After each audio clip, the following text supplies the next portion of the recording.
নবদ্বীপ ধামে অষ্টধাতুর সোনার গৌরাঙ্গ দেখে বিভোর হয়নি এমন ভক্তকুল খুব কম জনই আছে।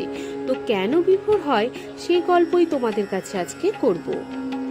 এতভাবে কলিকালে প্রথম সন্ধ্যায় অবতীর্ণ হইলা কৃষ্ণ আপনি নদিয়ায়। চৈতন্য সিংহের নবদ্বীপে অবতার, সিংহ গ্রীব সিংহ বীর্য সিংহের হুঙ্কার। চৈতন্য সিংহ বলা হলেও জগৎকে প্রেম ধর্মের শিক্ষা দিতেই তার ধরায় আগমন। তার প্রেম নামে ভেসে গিয়েছিল সারা বাংলা। কৃষ্ণের কাছে প্রেমময় আত্মনিবেদনের মধ্যে লুকিয়েছিল সর্বজীবে প্রেমদানের বাণীও। জাতি ধর্ম নির্বিশেষে সকলকে কাছে টেনে নেয়ার পাঠ দিয়েছিলেন তিনি। সে বাণীর ক্ষয় লয় নেই। আজও তাই মহাপ্রভু দর্শনে আকুল হয়ে নবদ্বীপ ধামে ছুটে আসে গোটা দুনিয়ার ভক্তকুল। কৃষ্ণ নামে মেতে ওঠে চৈতন্য ক্ষেত্র। নবদ্বীপের অন্যতম গুরুত্বপূর্ণ বৈষ্ণব ক্ষেত্র সোনার গৌরাঙ্গ মন্দির, শ্রীবাস অঙ্গন এবং শ্রী সমাজ বাড়ি আশ্রমের কাছেই অবস্থিত।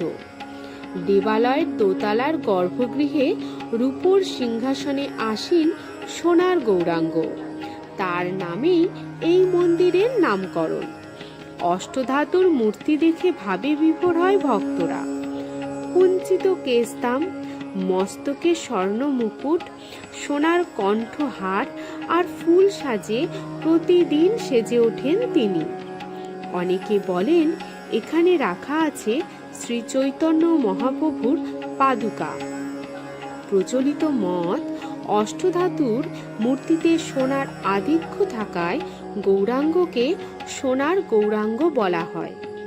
এই প্রাচীন মূর্তিটি নির্মাণ করেছিলেন শান্তিপুরের শিল্পী ব্রজদুলাল দাস। নিত্যানন্দ প্রভুর বংশধর প্রয়াত শ্রীল প্রতাপচন্দ্র গোস্বামী সোনার গৌরাঙ্গ মন্দিরের প্রতিষ্ঠাতা। দোল পূর্ণিমায় উৎসব হয়। এছাড়া রাধাষ্টমী, ঝুলন, রাস উৎসবে মেতে ওঠে মন্দির। তো বন্ধুরা, কেমন লাগলো আজকের এই গল্পটি? ভালো লাগলে অবশ্যই লাইক, কমেন্ট, সাবস্ক্রাইব করতে তোমরা ভুলো না। হ্যাঁ, অবশ্যই এটা কিন্তু গল্প না, এটা একটা সত্য গল্প। তো আজকের মতো বিদায় বন্ধুরা।